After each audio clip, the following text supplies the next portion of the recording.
So many questions. It's a good thing I have nothing to do today except get answers out of you. Welcome to MsMojo, and today we're counting down our picks for the most notable inconsistencies, underexplained storylines, and general things that just don't quite add up in the Vampire Diaries. That's the funny thing about spells. They're bound by nature. Nature demands balance, so every spell has a loophole. Number 20. The inconsistent rules of sire bonds. A sire bond is a powerful connection in which a vampire is compelled to follow the orders of the vampire who turned them. There are also hybrid sire bonds, as seen with Tyler and Klaus. Those work differently. The vampire sire bond is rarer because it only happens when a human is turned by a vampire they love. You want her free. You have to set her free. Tell her to live her life without you. To never think of you again. To stop caring about you. And then leave her. That's the only way around the sire bond. In season 4, we learned that Elena is sired to Damon. By this logic, wouldn't Damon be sired to Katherine? You know, because he was in love with her before she turned him in 1864? Sure, the bond can be broken when a vamp turns off their humanity switch, but wouldn't it resume once the humanity switch is back on? One way or another, something's off here. I mean, she's been different since day one because of you. You can't deny that. Sure I can. Number 19. The Hunter's Mark and the Five. The Five is a group of skilled vampire hunters with supernatural abilities. Members, including Jeremy eventually, are marked with the Hunter's Mark. This tattoo urges Jeremy to kill vampires. After he erases an entire bloodline with the killing of Cole, the mark becomes a map leading to the cure to immortality and an ancient vampire named Silas. You can see it?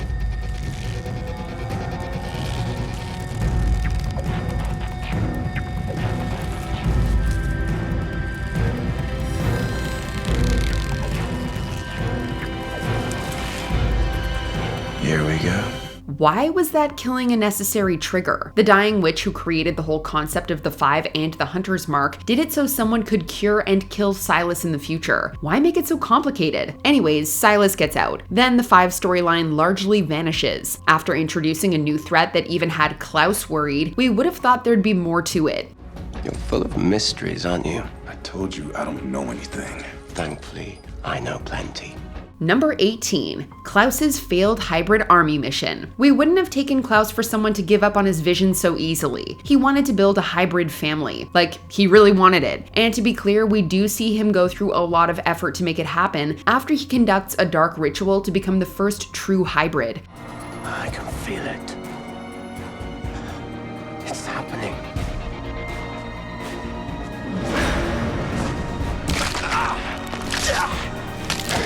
After Klaus ultimately creates that group of hybrids, Haley later manipulates him as part of a magic scheme by telling him that they are trying to break their sire bond with him and turn on him. Klaus quickly lashes out by going on a hybrid killing spree. We wouldn't think he'd act on emotion like that. A hybrid army then became much less of a priority for him. I'm gonna burn this house to the ground.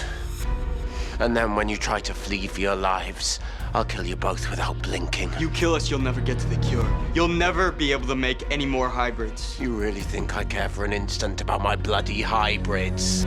Number 17. Doppelgangers. I could never die, so nature needed to find a balance. A version of me that could die. A shadow self. The way the doppelganger concept is presented in the Vampire Diaries is very interesting, especially when it comes to the dynamic between Elena and Katherine. I don't want you here. Get her out of here. You need me, Elena. You all do. They're so connected, not just in terms of appearance, but their supernatural significance and history with the Salvatore brothers. Yet, obviously, they're extremely different. Once the show started introducing more doppelgangers, it became a little harder to follow and seemed over the top. Now, why should we discuss matters long since resolved? Well, given their shared affection for both Elena and Katerina, I think our guests might be curious to learn about the originator of the Petrova line. Well, we're not going anywhere, Elijah. Please, do tell. Turns out there were 2 other Petrova doppelgangers also. Oh yeah, and Stefan has 2 doppelgangers. Who knows why Stefan only has 2 doppelgangers to Elena's 3? These revelations didn't really lead to all that much either. Look, the doppelganger concept was mostly really well done, but it just went a bit off track. Well, thank you. I'm glad to know that you care.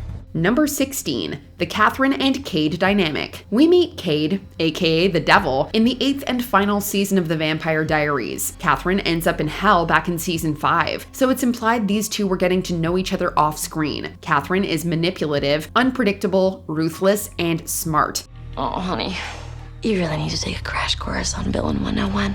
Luckily for you, I have an honorary doctorate. Love her or hate her, and you probably hate her, that girl knows how to play someone. But for her to pull off what she does with the Devil is pretty wild. You didn't destroy Hell.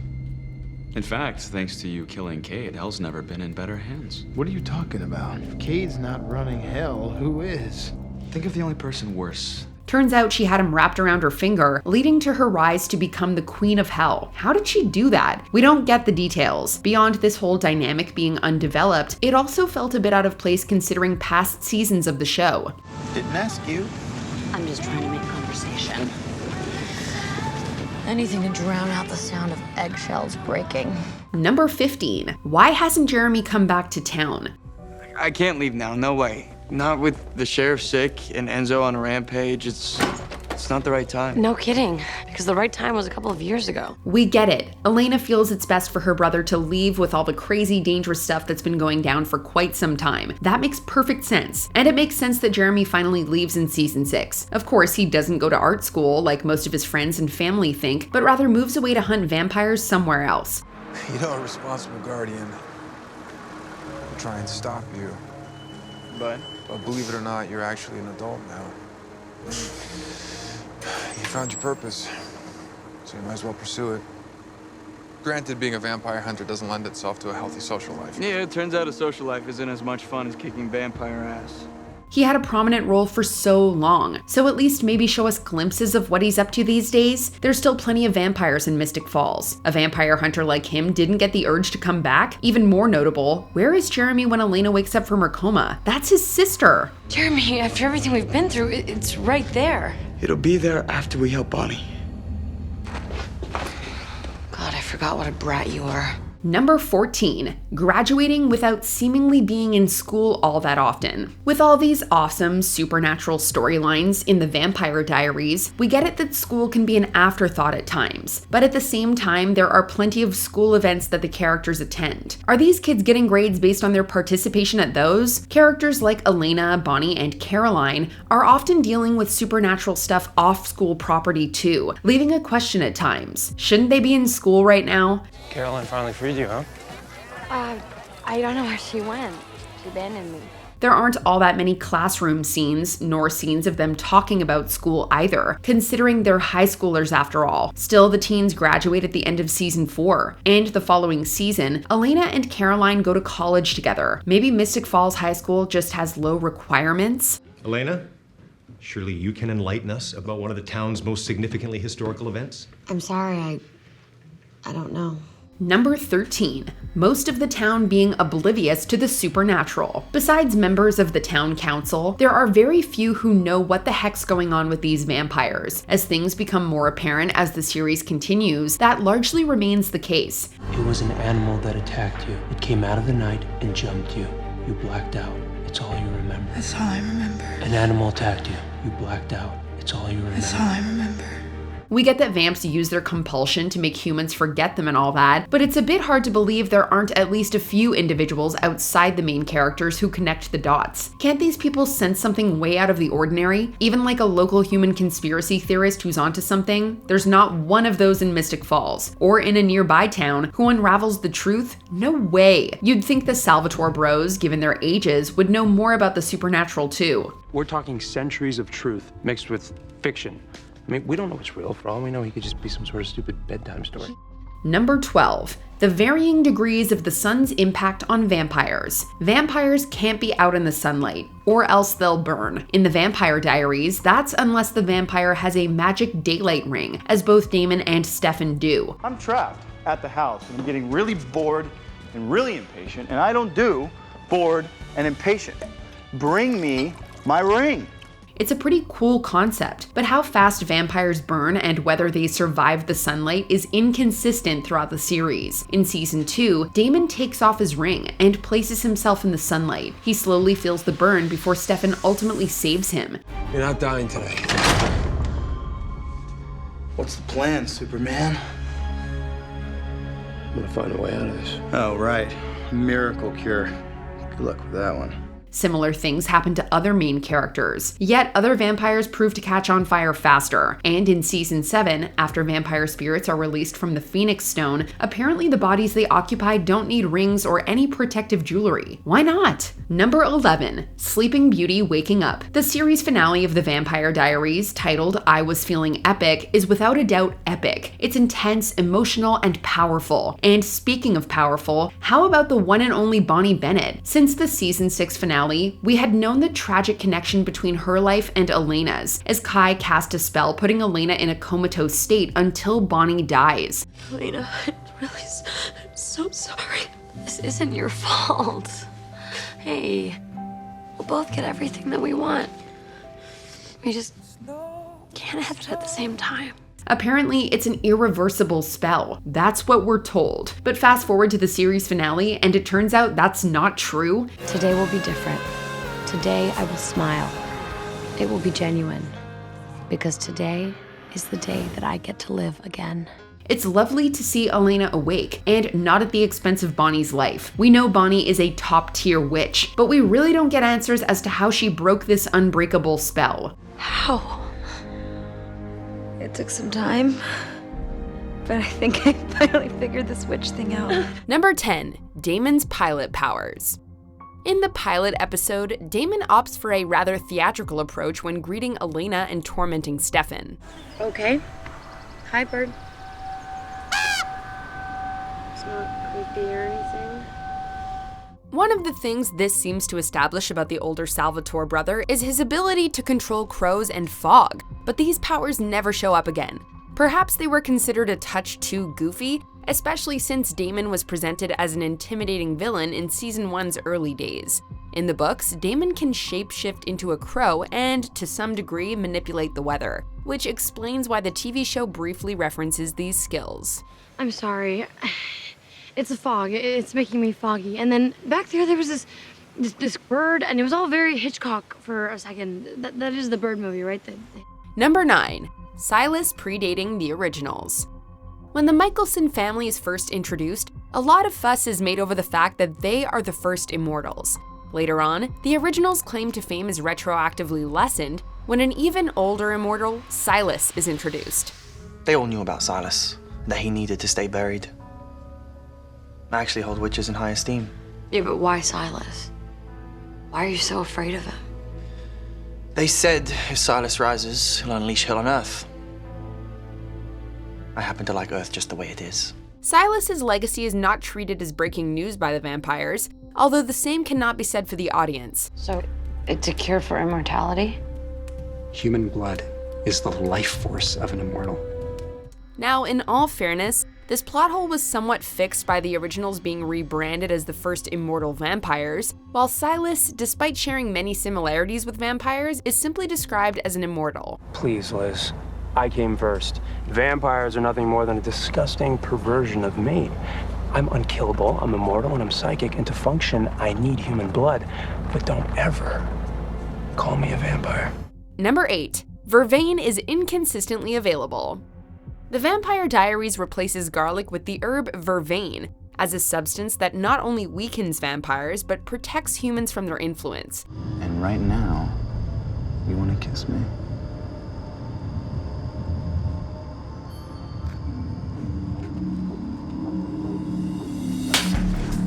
What the hell? In Mystic Falls, the availability of Vervain tends to vary depending on the needs of the plot. On occasion, finding the substance requires hitting an herb dealer. Other times, Vervain literally flows through the town like water. Oh my god, it's beautiful. It's something that I've had forever, and I've never wanted to give it to anyone until now. I'd very much like it if you'd wear it for me, for good luck. Is that rose that I smell? No, it's an herb. In general, it was more scarce during the show's earlier seasons, when used in more basic ways, but later episodes explored new ways to consume the herb, which required a more readily available stash. Number 7. Where's Jenna? Not on the other side. I don't know. Honestly, I have no idea. The other side is purgatory for vampires, witches, and all sorts of supernatural creatures. Well, all of them except Jenna. Elena's aunt was turned into a vampire and killed shortly after, but Jenna never once appears on the other side, even when Elena herself is stuck in the dimension. True, Jenna's death was unique among vampires as she was turned and killed within the same day and didn't harm a human. She's not dead. She's in transition. In the 20th episode of Season 3, Esther explains that Jenna was at peace and managed to avoid the other side, but it feels like a bit of a patch. You may draw comfort knowing that your aunt is not in the place that I was. She doesn't know the torment of the other side. Though made a vampire, she remained pure. And she knows peace. Number 6. Older vampires are supposed to be stronger. Seniority is a big deal among vampires, with physical strength being directly proportional to the undead creature's age. However, this only holds true in a vacuum, as apparently a substantial enough emotional kick can level the playing field.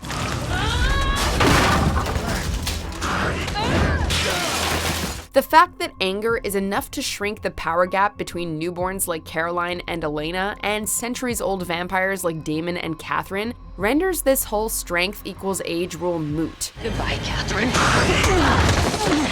Stefan! Thanks for the save, handsome. Get the hell out of here before I kill you myself. There should be a limit to the power of emotions, otherwise fights are decided by who wants to survive the most. I'm older than you and stronger. Don't get on my bad side. Number 5. Bonnie failing to notice Katherine didn't die. The anchor is essentially an entity that serves as the gateway to the other side, so that the ghosts of supernatural creatures can pass through. In Season 5, Bonnie is forced to be the new anchor, so the witch actively feels the death of every ghost entering the other side. When Katherine dies later in the season, Bonnie has no excuse for not knowing that the Doppelganger did not pass through to the other side. Then I guess this is how our love story ends. Bonnie would have felt Katherine dying, an experience that the witch had endured enough times to know what to expect. I wanted a spa day. You try feeling the death of every supernatural creature who passes through you on their way to the other side. Even though Katherine had been turned into a human, she was still a doppelganger. No.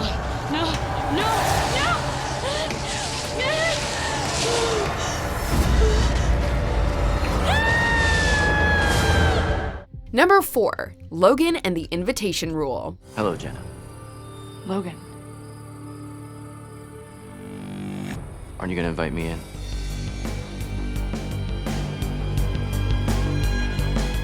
One traditional weakness of vampires is that they have to be invited into a home, although killing the owner of the residence is one way to nullify this protection. I knew you'd show up here, and I'm glad you did, because I have some questions. Probably the most baffling instance of the invitation rule on Vampire Diaries has to do with Logan, who, after being turned into a vampire, cannot enter his own home.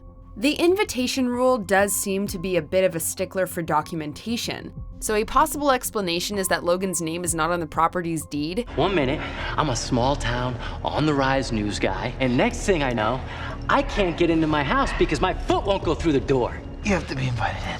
I know. I live alone. Oh, that sucks. Still, talk about adding insult to injury. What about walking in the sun? I'm a morning person. Number 3. Stefan not saving both Elena and Matt. For a normal human, saving one person trapped in a sinking car is an impressive feat, but a vampire with super strength should do better. In a case of history repeating itself, Stefan twice has to decide whether to save Elena or somebody else, with the vampire never once even considering option 3 and saving both parties. Matt, look out!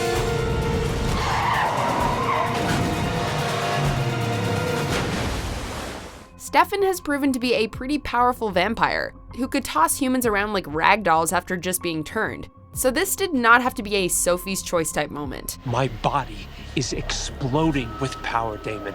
I can hear things from far away.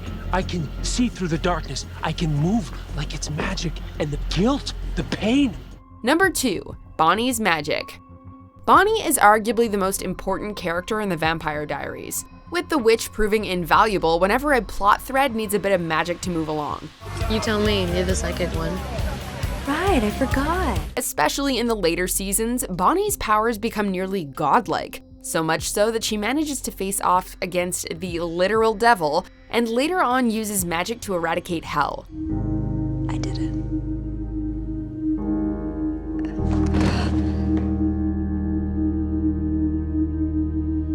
Considering that Bonnie spends a decent chunk of the middle seasons without any powers, the character's sudden mastery of magic comes as a rather shocking surprise. More than anything, Bonnie is frequently reduced to a character who exists solely to help everyone else. You think it exists? Peace. Before we continue, be sure to subscribe to our channel and ring the bell to get notified about our latest videos. You have the option to be notified for occasional videos or all of them. If you're on your phone, make sure you go into your settings and switch on notifications. Number 1, the Cure's inconsistent rules. The Cure is the holy grail of the Vampire Diaries, a unique item that reverses immortality. Once ingested, the recipient begins to age normally, but the cure can be lost if all the owner's blood is drained, which will cause them to age rapidly. But if I'm nothing but a gag reflex to you, why not cut me loose and then we could call it a day? Because the cure still exists, and I still want it. It's just running through your veins right now. Your blood is the cure, Katherine. Does that clear things up for you? Essentially, only one immortal at a time can be cured. Funnily enough, this changed once Elena and Stefan were the ones exchanging blood. Suddenly, a needle's worth was enough to transfer the cure. What's this great weapon that could bring about the end of the vampire species? A cure. He said there was a cure. Silas may just have been lying about needing to fully drain the owner's blood, but that doesn't explain how in Season 8, Bonnie knew that a single shot would be enough. You know what? You can shove your cure. Is there a lingering question you still have about the Vampire Diaries? Let us know in the comments.